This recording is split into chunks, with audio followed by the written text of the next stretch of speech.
Hi everyone, మన channel ఎవరైనా మొదటి చూసినట్లయితే లైక్, షేర్, సబ్స్క్రైబ్ చేయడం మర్చిపోవద్దు. మనం ఈరోజు కర్ణాటక స్టేట్లో ఉన్నటువంటి ముడేశ్వర్ టెంపుల్ బ్లాగ్ చేయడం జరిగింది. ఈ టెంపుల్కి మనం ఎలా రీచ్ అవ్వాలి, ఈ క్షేత్రం యొక్క పూర్తి వివరాలు ఈ వీడియోలో మీకు ఎక్స్ప్లెయిన్ చేయడం జరుగుతుంది. వీడియోను స్టార్టింగ్ నుంచి ఎండింగ్ వరకు చూడండి. Support my channel. మనము వీలైతే వర్షాకాలంలో విజిట్ చేయడానికి నేచర్ లవర్స్ ట్రై చేయండి. ఈ టెంపుల్ విజిట్ చేయడానికి మనకు ఎంట్రింగ్లోనే ఈ గోపురం ఉంటుంది. సూపర్. ప్రజెంట్ కన్స్ట్రక్షన్ జరుగుతుంది కాబట్టి ఇలా ఉంది, లేదంటే ఇంకా సూపర్గా ఉంటుంది. మనకు ఈ గోపురం వచ్చేసి 249 అడుగులు, ఇండియాలోనే టాప్ హైట్లో ఉంటుంది ఇది గోపురం. తర్వాత శ్రీరంగం 21 అంతస్తులతో లిఫ్ట్తో ఉండే గోపురం ఇదే ఇండియాలో.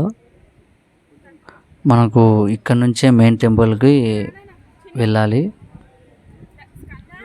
వ్యూ మాత్రం సూపర్గా ఉంటుంది. లిఫ్ట్లో నేను వెళ్ళే టైంలో అది వర్క్ జరగడం వల్ల లిఫ్ట్ లేదు. మీరు వెళ్తే మిస్ చేయొద్దు, మీ లిఫ్ట్లో వెళ్ళండి కన్ఫామ్గా. 20 రూపీస్ ఛార్జ్ చేస్తారు అంతే. మనం 18th అంతస్తు వరకు వెళ్ళవచ్చు. విజువల్స్ మాత్రం సూపర్గా ఉంటాయి. 3 వ్యూస్ ఉంటాయి అక్కడ నుంచి చూడడానికి మనకు.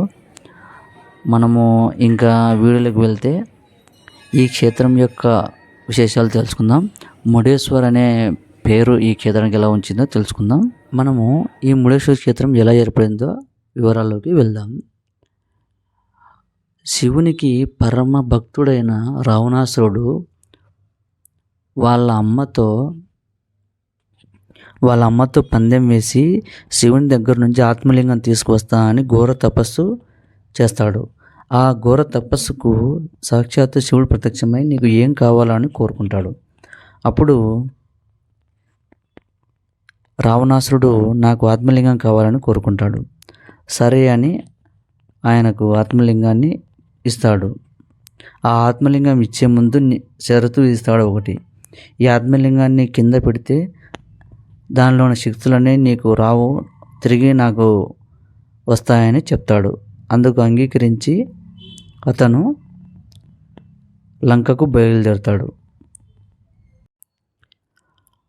రావణాసురుడు ఆత్మలింగాన్ని తీసుకుని లంకకు బయలుదేరే విషయం నారదునికి తెలుస్తుంది.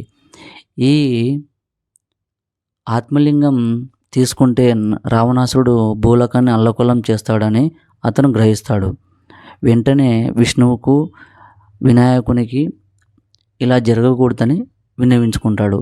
గణేశుడు సరే అంటాడు. విష్ణువు కూడా తన వంతు ప్రయత్నం చేస్తాడు.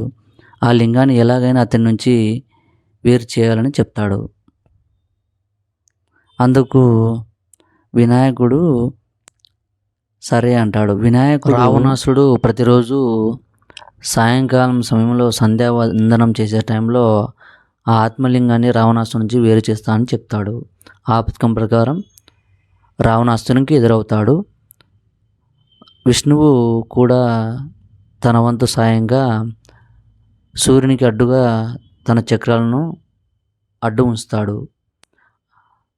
అది గ్రహించలేని రావణాసురుడు ఓహో సాయంకాలం అవుతుందని సంధ్యావందనం చేయడానికి వెళ్ళే సమయంలో వినాయకునికి ఈ లింగాన్ని నీ దగ్గర పెట్టుకో, ఈ లింగాన్ని కింద పెట్టవద్దని చెప్పి వెళ్తాడు.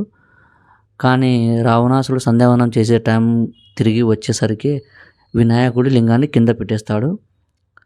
ఆ లింగాన్ని ఎంత ప్రయత్నించినా రావణాసురుడు పెకిలించలేకపోతాడు. ఆ లింగానికి ఉన్నటువంటి వస్త్రము విసిరివేస్తాడు.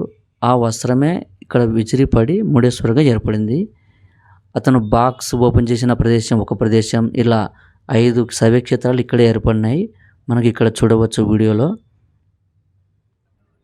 ఈ క్షేత్రాన్ని ఎలా చేరుకోవాలో మీకు చెప్తాను, సేవ్ చేసుకోండి. ఈ ముడేశ్వర్ క్షేత్రాన్ని ఆంధ్రప్రదేశ్ నుండి హుబ్లీ డైరెక్ట్ స్టేషన్కి వచ్చేవాళ్ళు రైల్వే స్టేషన్కి వెళ్ళవచ్చు రైలులో, లేదంటే బస్కు బెంగళూరు నుంచి వచ్చి బెంగళూరు నుంచి కూడా బస్సెస్ అవైలబుల్లో ఉంటాయి ముడేశ్వర్కి, నో ప్రాబ్లం. హుబ్లీ నుండి బస్సెస్ కూడా అవైలబుల్లో ఉంటాయి. మీ కంఫర్టబుల్లో మీరు బస్కు రావచ్చు, లేదంటే ట్రైన్కి రావచ్చు. డైరెక్ట్ ట్రైన్ అయితే ముడేశ్వర్కు ఆంధ్ర నుంచి లేదు. బెంగళూరు వచ్చి బెంగళూరు నుంచి చేంజ్ అవ్వాలి లేదంటే బస్కు వచ్చి బస్కు నుంచి చేంజ్ అవ్వాలి. ఇది గుర్తుపెట్టుకోండి.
వాళ్ళంతా కనిపిస్తున్నారు వెనకాల.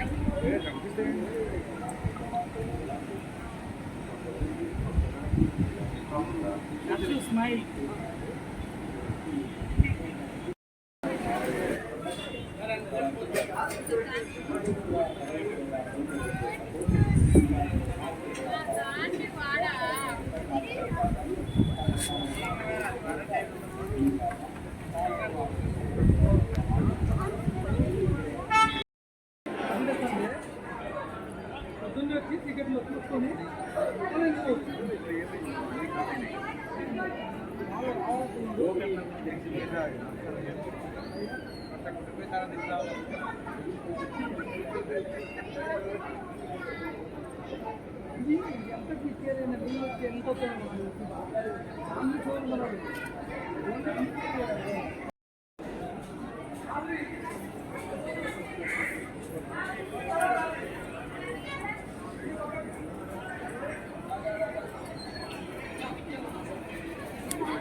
మీద ఒకటి ఉంది. అదే పాము డాడీ.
ఆయన